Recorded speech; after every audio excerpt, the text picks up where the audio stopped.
Right, we have a lot of open water environment here in the St. Lucie Estuary and Indian River Lagoon, and it's really critical because it's critical for a couple of different species like our tarpon.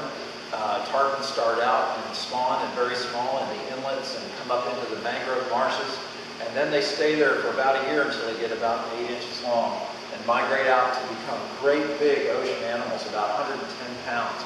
And so the tarpon in here are examples of that, along with snook, which have that black lateral line or stripe along the side. Snook are very valuable to our system, a primary game fish in our area for anglers and people. And then also the spotted sea trout, which are really critical. They spawn only in the river and stay entirely in the river their whole life cycles. Both the adults and juveniles are spawning right in the St. Lucie Estuary. So these are some of the examples of really great fish that inhabit our area and that are need the habitats of the St. Lucie Estuary. Right into the Indian River Lagoon, St. Lucie Estuary, all the way up the North and South Forks. And it is such a valuable resource. And one of the valuable habitats in that resource are oyster beds. And there are oyster reefs in the middle estuary because oysters take on both salt and fresh water from the ocean, and the freshwater mixture right there in the middle estuary is such an ideal spot for oysters.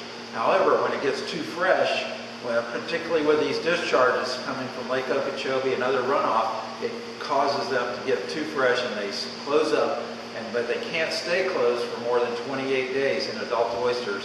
And then when they open up, they die because they can't stand fresh water for longer than 28 days. So unfortunately, we've had a lot of freshwater inflow from all the runoff, particularly Lake Okeechobee being so high, and they're dumping a lot of that into our estuary, and it's really critically affecting our oyster reefs.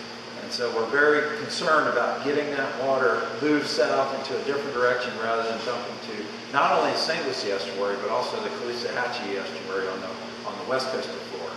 So it's critical we get those discharges stopped from not only St. Lucie Canal, but also C-23, 24 agricultural canals as artificial inputs into the estuary. And that's what's really critical about our system.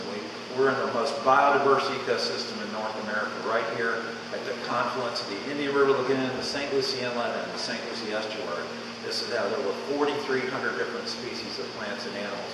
And right here at Florida Oceanographic is a great place, the Coastal Center, to come on over and learn about the environment. We have a lot of animals and things that relate to our river, and so you can learn about it and really touch and feel and get involved and help out the situation. So we look forward to you coming over to visit the Florida Oceanographic Coastal Center.